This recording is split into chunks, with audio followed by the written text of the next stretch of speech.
Hello everyone. तो आज की वीडियो में हम इम्पोर्टेंट टॉपिक्स देख रहे होंगे रिन्यूएबल एनर्जी सोर्सेज के। तो ये जो हमारा basically previous year question paper है, ठीक है, 2022-23 का, उसके कुछ इंपॉर्टेंट टॉपिक्स यहाँ पे हमने लिए हैं, ये हम कवर कर रहे होंगे वीडियो के अंदर। तो सबसे पहले इसके अंदर टॉपिक आता है सोलर थर्मल पावर प्लांट क्या होता है, इसकी वर्किंग प्रिंसिपल समझाएगी। तो सोलर थर्मल पावर प्लांट जो है एक तरह का इलेक्ट्रिसिटी जनरेशन प्लांट है जो कि कन्वर्ट कर रहा होता है सोलर एनर्जी को इलेक्ट्रिकल एनर्जी के अंदर। It is one of the type of the electric generation plant which converts solar energy into electrical energy। जो भी इलेक्ट्रिसिटी जनरेशन प्लांट है सोलर एनर्जी को इलेक्ट्रिकल एनर्जी में कन्वर्ट कर रहा है, उसी को हम रेफर कर रहे होते हैं सोलर थर्मल पावर प्लांट से। मेनली 3 टाइप्स के होते हैं सोलर थर्मल पावर प्लांट हमारे: लो temperature solar thermal power plant, medium temperature solar thermal power plant and the high temperature solar thermal power plant. Low temperature solar thermal power plant के अंदर आप देख सकते हो यहाँ पे हमने यूज किया है flat plate collector. Flat plate collector का मैंने वर्किंग प्रिंसिपल आपको समझा ही रखा है पहले। फ्लैट प्लेट कलेक्टर के अंदर हम ट्रांसपेरेंट कवर लेते हैं, एब्जॉर्बर प्लेट लेते हैं, इंसुलेशन लेते हैं और दी बॉक्स लेते हैं। तो बॉक्स जो है हमारा जितने भी सारे कंपोनेंट्स हैं उनको डिजायर्ड पोजीशन में रखने का काम कर रहा होता है हमारा बॉक्स, ठीक है। तो यहाँ से हमने फ्लैट प्लेट कलेक्टर लिया। फ्लैट प्लेट कलेक्टर जो हमारा बॉयलर से कनेक्टेड है, तो यहाँ से सनलाइट आई, सनलाइट की रेज जो है फ्लैट प्लेट कलेक्टर पे जाके इंसिडेंट होगी और जिस इंसिडेंट जो रेडिएशंस हैं वो हमारी बॉयलर के अंदर जा रही होंगी। बॉयलर से जो है हमने पास आउट करा देते हैं उसको टरबाइन के अंदर। बॉयलर से हम टरबाइन के अंदर पास आउट करा देते हैं। टरबाइन जो है मैकेनिकल एनर्जी जनरेट कर रहा होगा, हीट एनर्जी को, ठीक है। तो हीट एनर्जी को मैकेनिकल एनर्जी में कन्वर्ट करने के लिए टरबाइन का हम यूज़ करते हैं। उसके बाद टरबाइन से कनेक्ट कर देते हैं हम जनरेटर, जो कि मैकेनिकल एनर्जी को जनरेट कर रहा होगा, कन्वर्ट कर रहा होगा इलेक्ट्रिकल एनर्जी में। तो यहाँ पे हमारी इलेक्ट्रिसिटी प्रोड्यूस हो रही होगी जनरेटर की मदद से। उसके बाद टरबाइन से कनेक्टेड है हमारा कंडेंसर एंड दी पंप, ठीक है। तो पंप जो है हमारा बॉयलर टरबाइन दोनों से कनेक्टेड है और कंडेंसर हमारा टरबाइन से कनेक्टेड होता है। तो कंडेंसर के अंदर कूल डाउन करने का, जो भी हमारी वेपर है उनको लिक्विड स्टेट में लाने का काम जो है हमारा कंडेंसर कर रहा होता है। कंडेंसर से फिर वो पंप के अंदर जाता है और पंप से फर्दर वो हमारा बॉयलर में जा रहा होता है और ये हमारी प्रोसेस कंटिन्यू हो रही होती है। ये था working principle of the low temperature solar thermal power plant, ठीक है। तो ये था हमारा working principle of low temperature solar thermal power plant. तो वर्किंग प्रिंसिपल आप समझ गए। इसके अंदर हम फ्लैट प्लेट कलेक्टर लेंगे। फ्लैट प्लेट कलेक्टर आप जानते हैं, फ्लैट प्लेट कलेक्टर के अंदर कुछ डिजायर्ड कंपोनेंट्स और कुछ हम जो है कंपोनेंट्स ले रहे होंगे। वो कंपोनेंट्स मैंने आपको बता दिए, वो हमारे flat absorber plate, insulation cover, insulation transparent cover and the box. Sunlight की एनर्जी आके फ्लैट प्लेट कलेक्टर पर पड़ेगी। फ्लैट प्लेट कलेक्टर जो है हमारा हीट अप हो रहा होगा और हीट एनर्जी को ट्रांसफ़र कर देगा बॉयलर के अंदर। बॉयलर के अंदर हाई टेम्परेचर हो रहा होगा, तो हाई टेम्परेचर स्टीम यहाँ पे जनरेट हो रही होगी। वो स्टीम जो है टरबाइन की ब्लेड पे जाके स्ट्राइक करेगी, टरबाइन की ब्लेड रोटेट करेंगी। टरबाइन की ब्लेड से कनेक्टेड है हमारा जनरेटर। जनरेटर हमारा जनरेट कर रहा होगा इलेक्ट्रिसिटी को। उसके बाद टरबाइन से ही हमारा कंडक्ट कर देते हैं कंडेंसर कूल डाउन करने के लिए वेपर को, ठीक है। जो भी स्टीम हमारी हाई टेम्परेचर पे है उसको कूल डाउन करने के लिए कंडेंसर से हम कनेक्टेड कर देते हैं। उसके बाद वो पंप के थ्रू वापस बॉयलर में जा रही होगी। और ध्यान रखना है जो बॉयलर हम ले रहे होंगे, तो बॉयलर के अंदर जो हम गैस लेंगे वो ब्यूटेन गैस हम ले रहे होंगे बॉयलर के अंदर। और ये हमारा हॉट वाटर का जो है हॉलो पाइप है जिसके थ्रू हमारा जो है हॉट वाटर बॉयलर के अंदर जा रहा होगा। ये थी working principle of low temperature solar thermal power plant. अब हम medium temperature solar thermal power plant देख लेते हैं। तो इसमें जो हम बस अंतर इतना है, जो हम यूज़ कर रहे थे फ्लैट प्लेट कलेक्टर लो temperature solar thermal power plant के अंदर, मीडियम के अंदर हम पैराबोलिक कलेक्टर का यूज़ करेंगे, ठीक है। पैराबोलिक कलेक्टर क्या करते हैं? पैराबोलिक कलेक्टर सनलाइट की एनर्जी को एब्जॉर्ब्स करते हैं और एक पर्टिकुलर पॉइंट पे जाके उनको इंसिडेंट कर देते हैं। ये सीरीज़ में हमने पैराबोलिक कलेक्टर यहाँ पे लगा रखे हैं। पैराबोलिक कलेक्टर से कनेक्टेड है हमारा हीट एक्सचेंजर। हीट एक्सचेंजर से कनेक्टेड है हमारी ये 2 टर्बाइंस, हाई प्रेशर टर्बाइन, दी लो प्रेशर टर्बाइंस। और इनसे कनेक्टेड है हमारा प्री हीटर, ठीक है। और कंप्रेसर कनेक्टेड है हमारा लो प्रेशर टर्बाइन से। लो प्रेशर टर्बाइन से हमारा कनेक्टेड है स्टोर्ड वाटर, ठीक है। तो स्टोर्ड वाटर से, और फिर ये हमारा पंप है। पंप जो है हमारे हीट को प्रोसेस को वो प्रोसेस हमारा चलती रहने के लिए जो है हमारे पंप की रिक्वायरमेंट हो रही होगी। तो ये प्रोसेस समझ लेते हैं कैसे होता है। सबसे पहले स्टोर्ड वाटर लिया हमने, स्टोर्ड वाटर को कंडेंसर की मदद से हमने लो प्रेशर टरबाइन पे स्ट्राइक करा दिया। लो प्रेशर टरबाइन से वो हमारा जा रहा होगा हाई प्रेशर टरबाइन के अंदर, ठीक है। हाई प्रेशर टरबाइन से वो जाएगा प्री हीटर में, और प्री हीटर से जा रहा होगा हमारा हीट एक्सचेंजर में, ठीक है। तो हीट एक्सचेंजर में जाने के बाद जो है वो हीट अप हो जाता है और पैराबोलिक कलेक्टर के ऊपर जाता है, ठीक है। नहीं, ये इसका वर्किंग प्रिंसिपल, ठीक है। तो ये था regarding working principle of medium temperature solar thermal power plant. आप ध्यान रखना इसकी जो वर्किंग प्रिंसिपल है वो पैराबोलिक कलेक्टर से है। पहले स्टार्ट पैराबोलिक कलेक्टर से होता है। ये मैंने आपको गलत समझाया था कि स्टोर्ड वाटर से हम जो है ले रहे होते हैं, माफ़ करना उसके लिए, ठीक है। तो यहाँ पे एरो गलत मेंशन है, इसलिए मैंने आपको गलत बता दिया। तो सबसे पहले पैराबोलिक कलेक्टर पे सनलाइट की एनर्जी आती है, वो पैराबोलिक कलेक्टर पे जाके स्ट्राइक करती हैं, हीट एक्सचेंजर में जाती है। हीट एक्सचेंजर में आपको हीट हो जाती है, और हीट हो जाने के बाद वो हमारा लो प्रेशर टरबाइन में जाता है। लो प्रेशर टरबाइन से वो कंडेंसर में आ रहा होता है, और कंडेंसर से जाने के बाद पंप के थ्रू अगेन फर्दर हमारा हीट एक्सचेंजर में जाता है, और फिर वो हमारा प्री हीटर में होता हुआ हॉट प्रेशर टरबाइन के अंदर जा रहा होता है, और जनरेटर से कनेक्ट कर देते हैं इलेक्ट्रिसिटी को जनरेट। स्टोर्ड वाटर के अंदर जो है ये एरो हमारा गलत मार्क है यहाँ पे, ठीक है। तो स्टोर्ड वाटर हम कंडेंसर में ले रहे होते हैं, ठीक है। जो भी हमारा वाटर है कंडेंसर में कूल डाउन करने का काम करते हैं ना हम यहाँ पे, तो कंडेंसर के लिए अलग से वाटर की रिक्वायरमेंट हो रही होगी। तो कंडेंसर से पानी हम ले रहे होंगे, तो स्टोर्ड वाटर की सप्लाई से जो है हम कंडेंसर में वाटर को ले रहे होते हैं। ये थी working principle of medium temperature solar thermal power plant. एक बार मैं और समझा देता हूँ। Medium temperature solar thermal power plant के अंदर पैराबोलिक रिफ्लेक्टर हम ले रहे होते हैं। पैराबोलिक रिफ्लेक्टर कैसे वर्क करता है? पैराबोलिक रिफ्लेक्टर हमारा वर्क करता है सनलाइट की एनर्जी को एब्जॉर्ब करने का काम कर रहा होता है। एब्जॉर्ब करने के बाद जो है हमारा वो एमिट करेगा, ठीक है। क्या एमिट करेगा? हीट रेडिएशंस एमिट करेगा। वो हीट रेडिएशंस जो है हमारी हीट एक्सचेंजर में जा रही होंगी। हीट एक्सचेंजर का टेम्परेचर इंक्रीज हो रहा होगा। हीट एक्सचेंजर का टेम्परेचर इंक्रीज होगा तो लो प्रेशर टरबाइन में वो हमारी जा रही होंगी।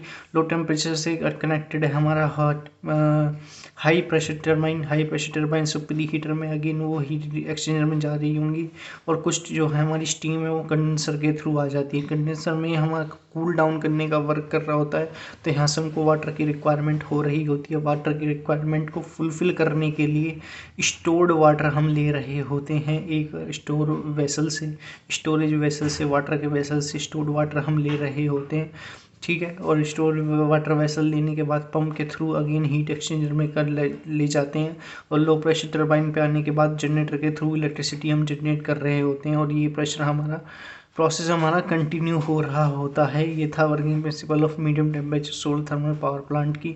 बस डिफरेंस आपको ये याद रखना है कि यहाँ पे हम पैराबोलिक कलेक्टर का यूज़ कर रहे थे। अब बात कर लेते हैं high temperature solar thermal power plant की।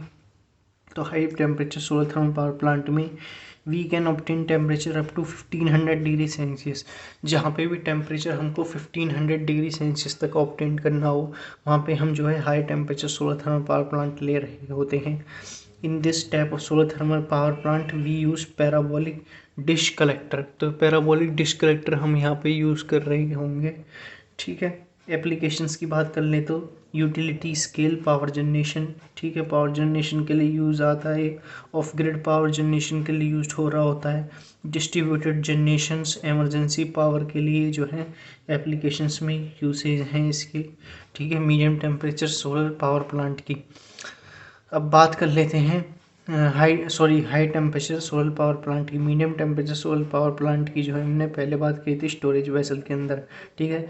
आज कुछ गलत हो रहा है मेरे से, ठीक है, तो उसके लिए माफ़ी चाहता हूँ आपसे, गलत समझा रहा हूँ मैं, क्योंकि यहाँ पे भी पहले एरो गलत बने हुए थे, और पीछे भी मैंने शायद वो एबव कंपोनेंट्स जो थे लो temperature solar thermal power plant की आपको फ्लड फिल्ट्रेटर की वर्किंग प्रिंसिपल गलत बता दी था शुरू में, ठीक है, तो उसके लिए भी माफ़ी चाहूँगा। अब देख लेते हैं टाइडल एनर्जी मैकेनिज्म, ठीक है। टाइडल एनर्जी मैकेनिज्म क्या होती है? Tidal energy mechanism is generated by the gravitational pull of moon and the sun earth oceans, ठीक है। जो एनर्जी जनरेट होती है gravitation pull of moon and the sun, जो सन और मून से जो ग्रेविटेशनल पुल लगता है नेचर का अर्थ ओशियंस पे, वहाँ से जो एनर्जी को हम जनरेट कर पाएँ उसी को हम रेफर कर रहे होते हैं टाइडल एनर्जी से। Tide creates a cyclical rise and fall in sea level. तो टाइड क्रिएट्स जो करती हैं cyclical rise and fall in the sea level which can be harness to generate electricity. ये हमारा इलेक्ट्रिसिटी को जनरेट करने के लिए रिस्पॉन्सिबल हो रही होती हैं। Tidal power plant typically use barrage to capture kinetic energy of moving water. ठीक है, तो ये जो हमारे रेस्पॉन्सिबल होती है बैरेज का हम यहाँ पे यूज़ करते हैं। बैरेज इसलिए यूज़ करते हैं जो भी काइनेटिक एनर्जी है मूविंग वाटर की उसको कैप्चर करने के लिए टाइडल पावर प्लांट का हम बैरेज के अंदर यूज़ कर रहे होते हैं। ये था working principle of barrage in the tidal power plant. अब बात कर लेते हैं तो वेव एनर्जी मैकेनिज्म क्या होता है हमारा। ठीक है, तो wave energy is generated by the movement waves on the surface of the oceans. तो वेव एनर्जी जो है ये हमारी जनरेट होती है movement of the waves on the surface of ocean से। Wave energy converters are use to capture this energy and convert it into electricity. तो wave energy converters जो हैं ये हमको यूज करते हैं एनर्जी को और कन्वर्ट कर रहे होते हैं इलेक्ट्रिसिटी के अंदर। Wave energy converters can work in oscillating water columns. Water column में हम यूज़ कर सकते हैं point absorbers and overtopping devices. ठीक है, तो पॉइंट एब्जॉर्वर्स के अंदर जो है हम यूज़ कर रहे होते हैं वेव एनर्जी कन्वर्टर्स को।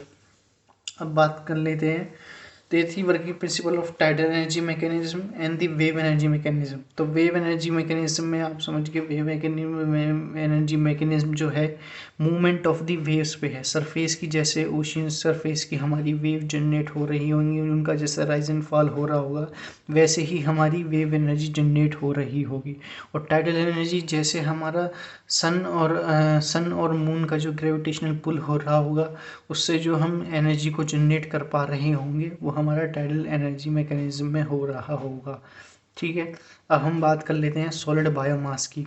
सॉलिड बायोमास क्या होता है। तो biomass refer to the solid carbonaceous material derived from the plant and animal. जो भी एनिमल का डंक हो गया, प्लांट्स हो गए, ठीक है, प्लांट्स का वेस्ट हो गया या फिर एनिमल डंक हो गया, कैटल वेस्ट हो गया, वहाँ से जो हम एनर्जी को ऑब्टेन कर रहे होते हैं उसी को हम रेफर कर रहे होते हैं बायोमास से। ठीक है, तो बायोमास ही हमारा सॉलिड नेचर का भी हो सकता है, लिक्विड का भी, गैसेस का भी। ठीक है, this include residue of agriculture and forestry, animal waste. तो एनिमल वेस्ट हो गया, एनिमल वेस्ट आता है हमारा सॉलिड बायोमास के अंदर। रेसिड्यू ऑफ एग्रीकल्चर के जो बचे कुचे पेड़ पौधे होते हैं, खाद्य पदार्थ जिन्हें हम कह रहे होते हैं, उनका रेसिड्यू आता है। फॉरेस्ट्री आती है, ठीक है, कैटल डंक इसके अंदर आ रहे होते हैं सॉलिड बायोमास के अंदर। अब ये मैकेनिज्म है, रिएक्शन है, ठीक है, इसको आप देख लेना 6CO2 + 6H2O। यदि फोटोसिंथेसिस हम करा रहे होंगे तो ये हमारा ग्लूकोज दे रहा होगा C6H12O6 + 6O2 जो है ऑक्सीजन भी हमारी यहाँ पे जनरेट हो रही होती है सॉलिड बायोमास के अंदर। Biomass does not add CO2 to atmosphere. ये हमारा CO2 एटमॉस्फेयर में ऐड नहीं करता as it absorb some amount of carbon in the growing plants. ठीक है, तो क्योंकि ये कार्बन को एब्जॉर्ब कर रहा होता है कुछ मात्रा में ग्रोइंग प्लांट्स के अंदर as it releases when consumed as a fuel. और ये हमारा बल्कि रिलीज करता है जब ये कंज्यूम्ड कर रहा होता है एज दी फ्यूल से। ठीक है, तो सॉलिड बायोमास क्या है। सॉलिड बायोमास आप समझ गए, सॉलिड बायोमास हमारा एक तरह का एग्रीकल्चर वेस्ट है। ठीक है, एग्रीकल्चर वेस्ट कह सकते हो आप, कैटल डंक कह सकते हो, प्लांट्स से जो वेस्ट हो गया उनका प्लांट्स का वेस्ट कह सकते हो। और रिएक्शन याद रख लेना 6CO2 + 6H2O का फोटोसिंथेसिस यदि कराएं तो ग्लूकोज प्लस ऑक्सीजन यहाँ पे मिल रही होगी। बायोमास एटमॉस्फेयर में CO2 को ऐड नहीं करता है ये, बल्कि रिलीज कर रहा होता है जब हमारे फ्यूल कंज्यूम्ड हो रहे हों। ये था रिगार्डिंग सॉलिड बायोफ्यूल्स। अब बात कर लेते हैं लिक्विड बायोफ्यूल्स क्या हो रहे होंगे हमारे। तो liquid biofuels are fuels made from renewable biomass such as vegetable oil से जो हमारे बायोफ्यूल्स जनरेट हो रहे होते हैं उन्हीं को हम रेफर कर रहे होते हैं एज दी लिक्विड बायोफ्यूल से। Animal fats and sugars that can used as the substitute for fossil fuels in transportations. Liquid biofuel divide into two main category, bioethanol और बायोडीजल्स के अंदर जो है हम बेसिकली लिक्विड बायोफ्यूल्स का use कर रहे होंगे। अब बात कर लेते हैं बायोगैस जनरेशन प्रोसेस कैसे हमारा बायोगैस जनरेशन होता है। तो बायोगैस जनरेशन प्रोसेस है वो हमारा 3 स्टेप्स में होता है। पहला है direct combustion, thermochemical conversion and the biochemical conversion. ठीक है, तो डायरेक्ट कंबशन में जो हम बेसिकली एक स्टोरेज लेते हैं बायोमास का, ठीक है, स्टोरेज लेते हैं, बायोमास लेते हैं, उसकी प्रोसेसिंग करा देते हैं कंबशन चैम्बर में। जब उसकी हीटअप करा रही होंगे तो ऐश और एग्जॉस्ट गैसेस दोनों एस्केप आउट हो रही होंगी। उनको फिर फर्दर टरबाइन की ब्लेड पे स्ट्राइक करा देते हैं। टरबाइन से अटैच रहता है हमारा जनरेटर और टरबाइन से अटैच रहता है हमारा कंडेंसर, जो कि कंबशन चैम्बर से कनेक्टेड हो रहा होता है। तो ये था working principle of direct combustion का। अब थर्मोकेमिकल कन्वर्जन के अंदर हम जो है बेसिकली फेस चेंज में डेल्टा टी से आई में आने की तरफ, या फिर जो हमारा फेस चेंज है सॉलिड लिक्विड फ्यूल है, सॉलिड लिक्विड गैसियस फ्यूल्स जो आ रहे होंगे वो थर्मोकेमिकल कन्वर्जन्स में आ रहे होंगे। ठीक है, थर्मोकेमिकल कन्वर्जन्स हमारा 2 फॉर्म में होता है, गैसिफिकेशन और लिक्विफिकेशन। बायोकेमिकल कन्वर्जन्स की बात कर लें तो बायोकेमिकल कन्वर्जन्स हमारा 3 स्टेप्स में होता है, acidification, hydrolysis and number 3 is the pyrolysis. ठीक है, तो पायरोलाइसिस, एसिडिफिकेशन नहीं, सॉरी पायरोलाइसिस नहीं, मीथेन फॉर्मेशन। ठीक है, पायरोलाइसिस हमारा दूसरा स्टेप है बायोकेमिकल कन्वर्जन्स करने का। ठीक है, तो ध्यान रखना 3 स्टेप में होता है ये हमारा, acidification, hydrolysis and the methane formation. ठीक है, तो 3 स्टेप में हमारा बायोकेमिकल कन्वर्जन्स हमारा टेक प्लेस हो रहा होता है।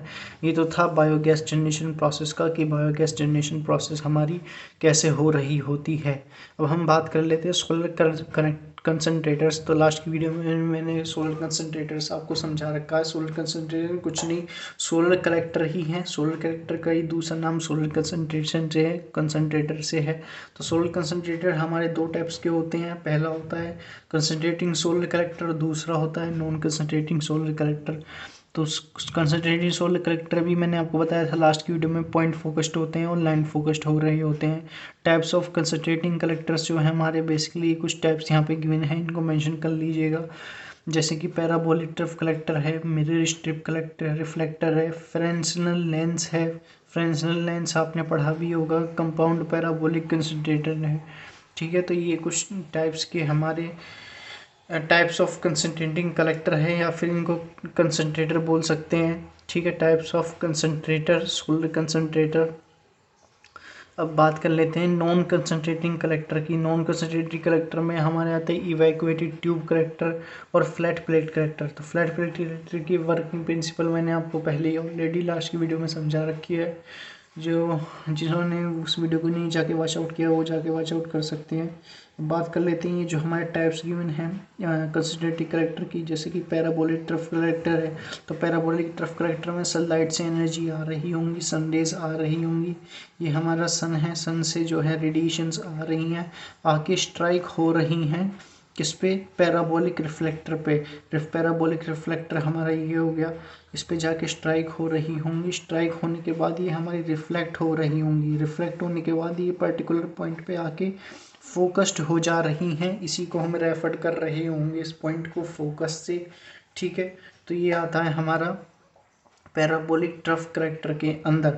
सन की रेज आई, सन की रेज जो है एक पर्टिकुलर पॉइंट पे जाके स्ट्राइक होगी और उसी को पॉइंट को हमने बोल दिया फोकस से। तो ये सन रेज जो आई स्ट्राइक होगी और उसी को हमने रेफर कर दिया पॉइंट से, उस पॉइंट को हम बोलते हैं फोकस। तो इसी को हम रेफर कर रहे होंगे पैराबोलिक ट्रफ कलेक्टर से। ये था working principle of parabolic trough collector. फिर है मिरर स्ट्रिप रिफ्लेक्टर। तो मिरर स्ट्रिप रिफ्लेक्टर में क्या है, सनरेज आई, सनरेज आके स्ट्राइक करी मिरर की स्ट्रिप पे। अब पैराबोलिक रिफ्लेक्टर में तो हम पैराबोलिक रिफ्लेक्टर यूज़ कर रहे थे। अब ये मिरर स्ट्रिप रिफ्लेक्टर है, तो यहाँ पे हम मिरर की स्ट्रिप्स यानी कांच के छोटे छोटे टुकड़े यूज़ कर रहे होंगे।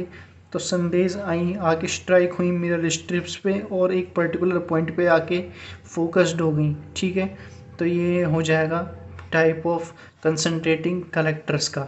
फिर है Fresnel lens collectors. Fresnel lens collector क्या करता है, फ्रेस्नेल लेंस यहाँ पे हम यूज़ कर रहे होते हैं, सारी की सारी जो सनलाइट है, सोलर रेडिएशंस हैं, वो आके एक एब्जॉर्बर पाइप पे जाके एब्जॉर्ब हो जा रही हैं। ये है working principle of Fresnel lens collector. Compound parabolic concentrators क्या है, कंपाउंड पैराबोलिक कंसंट्रेटर में अल्टरनेटिंग नेचर से जो है हमारी बेसिकली कलेक्ट होती है। ये तो हमारे थे सारे के सारे Fresnel lens collector, mirror strip collector, parabolic tough collector, ये थे हमारे पॉइंट फोकस्ड। अब कंपाउंड पैराबोलिक कंसंट्रेटर जो है ये है हमारा बेसिकली लाइन फोकस्ड। यहाँ पे आप मेंशन भी कर सकते हो, ये है हमारा लाइन फोकस्ड, यानी कि जो भी सनराइज आ रही होंगी वो सारी की सारी लाइन नेचर में, यानी कि लाइन फोकस्ड में आ रही होंगी, वो सारी की सारी अलाइन जब होंगी, एक एब्जॉर्ब हो रही होंगी प्लेट पर, तो कैसी एब्जॉर्ब हो रही होंगी, लाइन की नेचर की प्लेट में एब्जॉर्ब हो रही होंगी। ठीक है, तो ये है working principle of compound parabolic concentrator. Flat plate collector की वीडियो मैंने आपको पहली वीडियो में डिस्कस कर दिया। फ्लैट प्लेट कलेक्टर के ऊपर हम बात नहीं कर रहे होंगे इस वाली वीडियो में। फिर है कुछ process involve in making of solar concentrator. क्या क्या प्रोसेस इन्वॉल्व हो रहे होते हैं सोलर कंसंट्रेटर को बनाने के लिए। डिज़ाइन एंड प्रोटोटाइप आप जानते हैं हमारा बेस्ड होता है कैड मॉडल्स में। कैड मॉडल के अंदर हम ऑप्टिमाइजेशन लेते हैं, डिजिटलाइजेशन लेते हैं, एसेसिबिलिटी लेते हैं। ठीक है, और क्या हमारे फॉर्मेटिव प्रोसेस हैं, एडिटिव प्रोसेस हैं, सब्ट्रैक्टिव प्रोसेस हैं, ये सारी चीज़ हम 3D कैड मॉडल डेटा के अंदर ले रहे होते हैं और उसका डिज़ाइन तैयार करते हैं। ठीक है, किसी भी प्रोसेस को करने से पहले उसका डिज़ाइन तैयार करते हैं, प्रोटोटाइप तैयार करते हैं, फिर देन मटेरियल सिलेक्शन लेते हैं, कौन कौन से मटेरियल यूज़फुल हो रहे होंगे। ठीक है, उनके लिए हम ले रहे होते हैं। फैब्रिकेशन हम लेते हैं, फिर फैब्रिकेशन करते हैं, असेंबली करते हैं पार्ट्स को, जो मटेरियल आए, पार्ट्स आए उनको असेंबली करते हैं। टेस्टिंग एंड ऑप्टिमाइजेशन करते हैं, उनका टेस्टिंग करते हैं और ऑप्टिमाइजेशन करते हैं, क्या वो हमारे लिए यूज़फुल हैं भी या नहीं। जो प्रोसेस हम बनाने जा रहे हैं सोलर कंसंट्रेटर का, वो हमारे लिए यूज़फुल है भी नहीं, ये हम देखते हैं टेस्टिंग एंड ऑप्टिमाइजेशन के अंदर। तो ये थी वर्किंग प्रिंसिपल हमारे सोलर कंसंट्रेटर्स और दे सोलर कलेक्टर की जी, जिसके अंदर हमने टाइप्स ऑफ कलेक्टर देख लिया, कंसंट्रेटिंग कलेक्टर और नॉन कंसंट्रेटिंग कलेक्टर। उसके बाद हमने देखा कौन कौन से प्रोसेस इन्वॉल्व हो रहे होते हैं सोलर कंसंट्रेटर्स को बनाने में। अब हम बात कर लेते हैं फ्लैश स्टीम पावर प्लांट हमारा क्या हो रहा होगा। ठीक है, तो फ्लैश स्टीम पावर प्लांट क्या होता है, हम फ्लैश टैंक का यूज़ करते हैं, बहुत आसान है।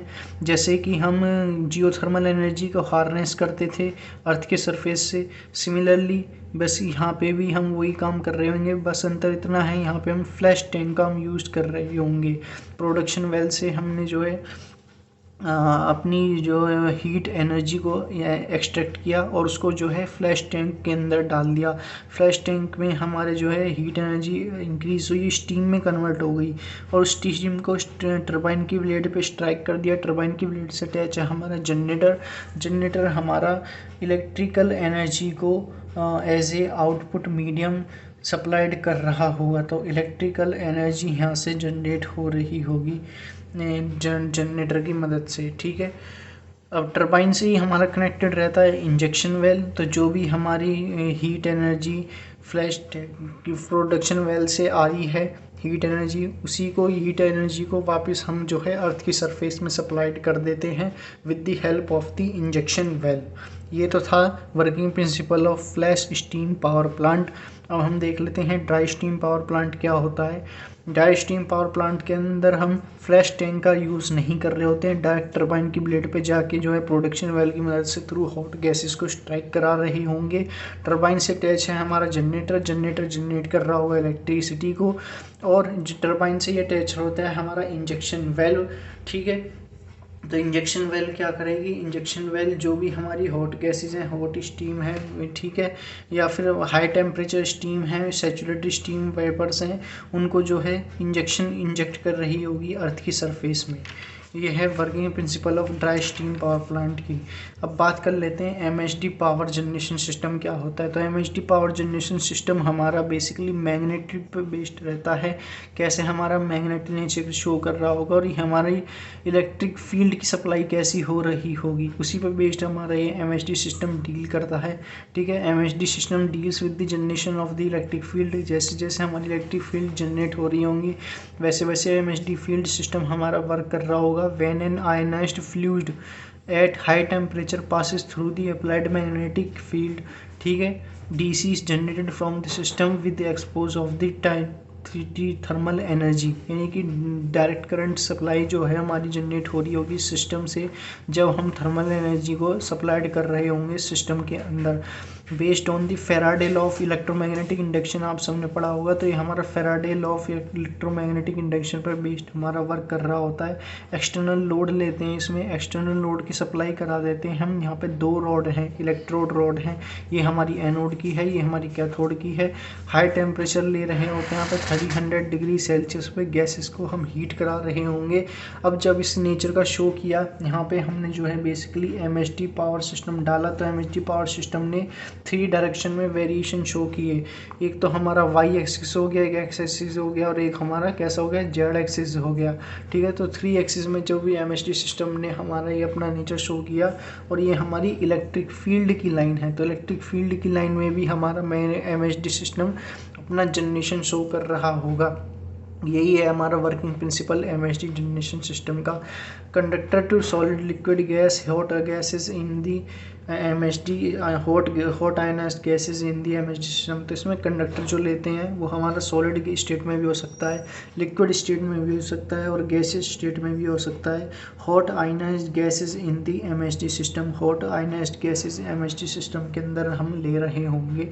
ठीक है, उसके बाद है types of MHD generation system, open cycle MHD generation system and the close cycle MHD generation system. तो लास्ट की वीडियो में मैंने ओपन साइकिल एमएचडी सिस्टम और क्लोज साइकिल एमएचडी सिस्टम मैंने डिस्कस कर रखा है। क्लोज साइकिल एमएचडी सिस्टम के अंदर 2 जगह से हम ही इलेक्ट्रिसिटी को जनरेट कर रहे होंगे with the help of the exhaust gases which goes into the heat exchanger. After that it goes into the turbine and after that it goes into the generator which is responsible for converting the mechanical energy into the electrical energy and gives the electrical energy as the output. While in the open cycle MHD system we generate our electricity by only one medium, and one medium is that for the inverter only, inverter which convert the DC power supply into AC power supply via the MHD duct. ठीक है, तो ये है working principle of types of MHD generation system. अब हम बात कर लेते हैं some importance of wind energy. तो विंड एनर्जी की इम्पोर्टेंस क्या है? It's a form of renewable energy that harness the power of wind to generate in electricity. ठीक है, तो यानी कि power of wind to electricity को जनरेट करने के लिए जो हमको पावर की रिक्वायरमेंट हो रही होगी उसी को हार्नेस करने के लिए हमको जो है ये एक तरह की हमारी रिन्यूएबल एनर्जी भी है, यानी कि हम इसको जो है बार बार रिन्यू कर रहे होंगे, ये इनएग्जॉस्टिबल भी है। ठीक है, तो ये हम इसको बार बार रिन्यू कर रहे होंगे। और इम्पोर्टेंस की बात कर लें तो क्लीन एंड रिन्यूएबल है, कॉस्ट इफेक्टिव है, एनर्जी सिक्योरिटी है, जॉब क्रिएशन है, रिलायबिलिटी है। ठीक है, तो ये सारी चीज़ें इंपॉर्टेंस आप पढ़ लेना, कुछ ज़्यादा इसमें खास है नहीं। मेन कंपोनेंट्स की बात कर ले तो मेन कंपोनेंट्स विंड मिल के अंदर आता है रोटर, इलेक्ट्रोमैग्नेटिक ब्रेक्स, ठीक है, mechanical brakes, gear box, generator आप जानते हैं इलेक्ट्रिसिटी को जनरेट करता है। शाफ्ट हमारी रोटेट होती है विंड मिल के अंदर, तो हमारी जनरेट हो रही होगी। Tower top, tail vane. ठीक है, तो विंड की टाइप्स की बात कर ले तो हॉरिजॉन्टल एक्सिस विंड टरबाइन और vertical axis wind turbine. Last की वीडियो में मैंने दोनों के बारे में वर्किंग प्रिंसिपल समझा रखा है। Horizontal axis wind turbine horizontal axis पे हमारी माउंटेड रह रही होती है और वर्टिकल एक्सिस विंड टरबाइन हमारी वर्टिकली माउंटेड रहती है। रोटर ब्लेड भी जो है हमारे इसके अंदर वर्टिकली माउंटेड हो रहे होंगे। ये तो था। अब हॉरिजॉन्टल एक्सिस की विंड टरबाइन की क्लासिफिकेशन है mono blade, twin blade, 3 blade and multi blade. Vertical axis wind turbines की क्लासिफिकेशन है सेवोनियस यानी एस शेप में, यहाँ पे जो हम बेसिकली रोटर ब्लेड को ले रहे होंगे। डेरियस यानी डी शेप्ड में हम यहाँ पे ले रहे होंगे। And the H shape factor, H shape के अंदर हम यहाँ पे ब्लेड को ले रहे होंगे। ठीक है, उसके बाद हमारा ये थर्मोकेमिकल कन्वर्जन है। थर्मोकेमिकल कन्वर्जन हमारा जनरेट करता है इलेक्ट्रिसिटी को, जो कि डायरेक्टली फ्रॉम हीट से होता है by using thermo electric generator. Thermoelectric generator is the device that converts heat energy into electrical energy based on the Seebeck effect। Seebeck effect आप जानते हैं Seebeck effect क्या होता है। Seebeck effect के अंदर हम दो मटेरियल लेते हैं और उनको कनेक्ट करा देते हैं जंक्शन से। वो दोनों जंक्शन में एक जंक्शन को हम हीट कर देते हैं। एक जंक्शन को जब हम हीट कर रहे होंगे तो उसमें जनरेट हो रहा होगा वोल्टमीटर वोल्टेज की सप्लाई को मेजर कर रहा होता है। तो ये हमारा है working principle of the Seebeck effect। तो इसी में Seebeck इफेक्ट पे हमारा जो है थर्मो इलेक्ट्रिक जनरेटर हमारा वर्क काम कर रहा होता है। ठीक है, परफॉर्मेंस एंड लिमिटेशंस की बात कर लें तो ये हमारा कॉम्पैक्ट डिवाइस है यानी छोटा डिवाइस है। It operates at the high temperature पे ये हमारा ऑपरेट कर रहा होता है। It can operate in the remote areas and the harsh environment.